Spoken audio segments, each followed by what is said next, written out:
Good evening. তোমরা দেখেছো আমি শ্রীলঙ্কা বেড়াতে গেছিলাম। কিছু কিছু ভিডিওস এবং শর্টস আমি অলরেডি পোস্ট করেছি ওই ঘোড়ার মাঝখানে। আজ সকালে মানে 26 তারিখ 26 মে ভোরবেলা আমি ফিরে এসেছি বাড়িতে। আমার ফ্লাইট যেটা ছিল সে মানে ভোর রাত্রির দিকেই ল্যান্ড করেছিল, আর বাড়ি ফিরতে ফিরতে এই 5:30 পৌনে 6টা এরকম হয়েছিল।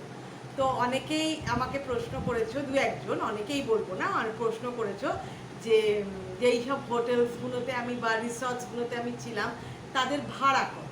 তো আমি না ভাড়াটা ঠিক বলতে পারবো না। কেন বলতে পারবো না? আমি এটা একটা প্যাকেজ হিসেবে আমি একটা ট্যুরস অ্যান্ড ট্রাভেলসের মাধ্যমে গেছিলাম। তো সেখানে তোমার ফ্লাইট, তারপরে হোটেলস, রিসর্টস, তারপরে তোমাদের যেই গাড়িটা করে কারটা করে আমরা ঘুরেছি সব ভাড়া ইনক্লুডেড ছিল। শুধু আমাদের খাওয়া এক্সেপ্ট ব্রেকফাস্টটাও এর মধ্যে ইনক্লুডেড ছিল।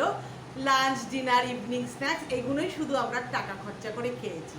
তো সেটা বলে রাখি, পার হেড আমাদের লেগেছে 75,000, মানে 75,000 টাকা। মোট 4টে জায়গায় আমরা ঘুরেছি। তো নামগুলো পুরো মনে, মানে যেখানে যেখানে ঘুরেছি সেই নামগুলো মনে আছে। তো হোটেলের নামগুলো তো সঠিক তোমাদের বলতে হবে, তাই জন্য এই কাগজটা নিয়ে বসেছি। প্রথমেই আমরা এয়ারপোর্ট থেকে, মানে কলম্বো এয়ারপোর্ট থেকে গেছিলাম নেগম্বোতে। সেখানে আমরা ছিলাম এরি লেগুনে, সেই ব্লগটা আমি দেখিয়ে দিয়েছি, এবং মানে সেই রিসর্টটা আমি ঘুরে দেখিয়ে দিয়েছি। তারপরে ছিলাম আনুরাধাপুরা, সেখানে ছিলাম আমরা মিরিডিয়া লেক রিসর্টে। তারপর আমরা গেছিলাম সিগিরিয়া, সেখানে আমরা ছিলাম ফ্রেস্কো ওয়াটার ভিলা। আর লাস্টে আবার ফিরে এসেছিলাম কলম্বোয় আমরা ছিলাম নেরি মারিন বলে একটা, এটা কিন্তু হোটেল, রিসর্ট না। তো এই জায়গাগুলো ঘুরেছি, যেটাই বললাম এই টাকাটা ইনক্লুডেড ছিল। পার হেড 75,000 বা 75,000 টাকা। খাওয়া দাওয়া মানে ব্রেকফাস্টটা ওর মধ্যেই ধরা ছিল। তো এই ছিল মোটামুটি, মানে আমি বলতে পারবো না যে শুধু হোটেল ভাড়াটা কত। তা আমি ওখান থেকে কি কি নিয়ে এসেছি সেটাই তোমাদের দেখাই, মানে বাড়ির লোকেদের জন্যই এনেছি। আর এটা বলে রাখি, ওদের কিন্তু খাওয়া দাওয়ার কস্ট খুব বেশি। তো সিনসিনারি খুব সুন্দর। তো যাই হোক, ওখানকার সব টাকা যেগুলো নিয়ে গেছিলাম মানি ট্রান্সফার করে, তো যতটুকু বেঁচে ছিল আবার আমি এয়ারপোর্টে নেবে সেগুলো এক্সচেঞ্জ করে নিয়েছি। মানে আবার আমি আমাদের ইন্ডিয়ান কারেন্সিতে চেঞ্জ করে নিয়েছি। ওদের টাকাকে বলা হয় LRK। যাওয়ার সময় LRK করে নিয়েছিলাম ট্রান্সফার করে, আর ফেরার সময় আবার আমার ইন্ডিয়ান কারেন্সি করে নিয়েছি। তো তোমাদের দেখার জন্য রেখে দিয়েছি। দেখো, দুটো 20 টাকার নোট, আর এই দেখো 5 টাকার একটা কয়েন। ওদের এই দুটো আমি মানে বাড়ির লোকেদেরও দেখাতে চাই এবং তোমাদেরও দেখালাম। আর কি কি এনেছি সেগুলো দেখিয়ে নিই। এনেছি দেখো, এই একটা বড় ধূপকাঠি বাক্স আর কি। এতে 5টা বড় ধূপ আছে, খুব সুন্দর গন্ধ, জানো তো। ঘরটা একেবারে মানে সুগন্ধে ছড়িয়ে গেছে। ওদের সব কিছুই তো জেনুইন।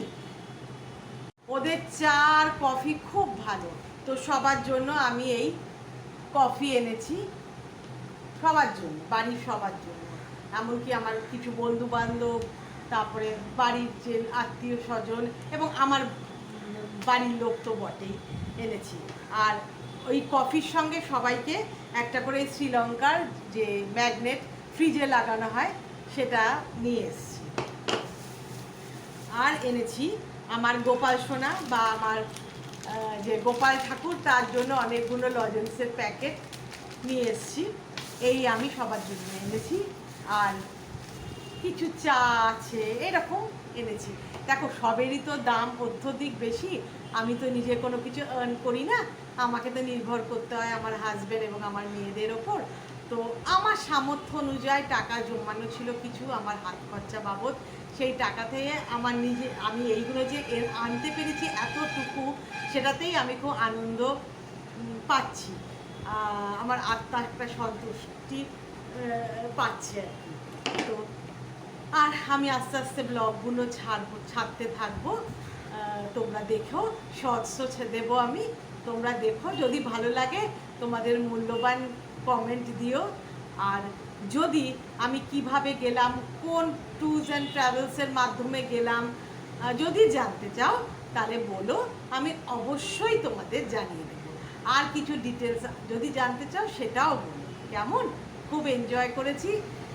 আর এখানে এসে গরমে খুব কষ্ট পাচ্ছি। ওখানে খুব গরম ছিল বটে, কিন্তু যেহেতু চারদিক সমুদ্র এবং আমার প্রত্যেকটা রিসর্ট এবং হোটেল সমুদ্রের কাছাকাছি বা লেকের কাছাকাছি ছিল বলে প্রচুর হাওয়া, কোনো কষ্টই হয়নি।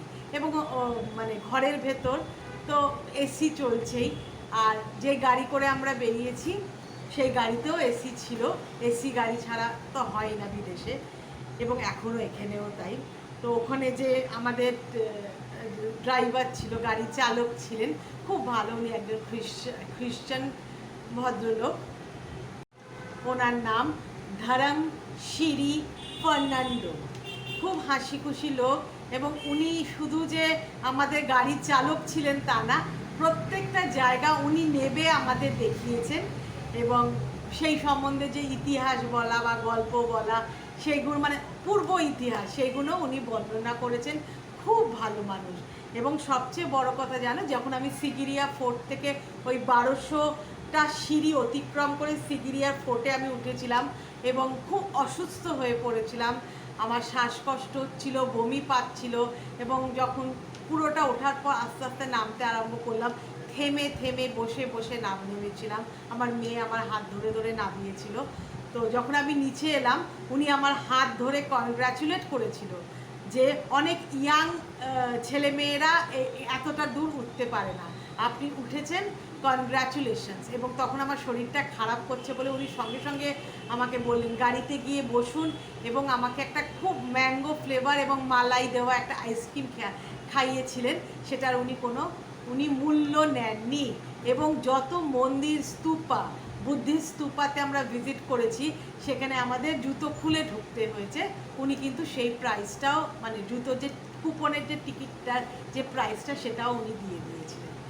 তো খুব ভালো মানুষ যে আছে ওখানে। এবং ওখানকার লোকেরা খুব পোলাইট। মানে আমি ওদের ব্যবহারে মুগ্ধ। আর সবই সম্ভব হয়েছে আমার গুরুদেব পরম ভগবান ভোলানাথের জন্য। উনি সবসময় আমার পাশে থাকেন এবং ওনার আশীর্বাদে হাত আমি প্রত্যেকটা ক্ষেত্রে অনুভব করি।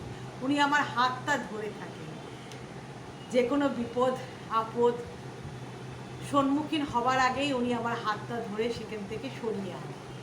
তো এই ছিল আমার বক্তব্য। আর যারা যারা ইন্টারেস্টেড বলো, আমি আমার ট্যুরস অ্যান্ড ট্রাভেলসের নাম্বার এবং মানে ফোন নাম্বার দিই। কেমন? হ্যাঁ, বাই।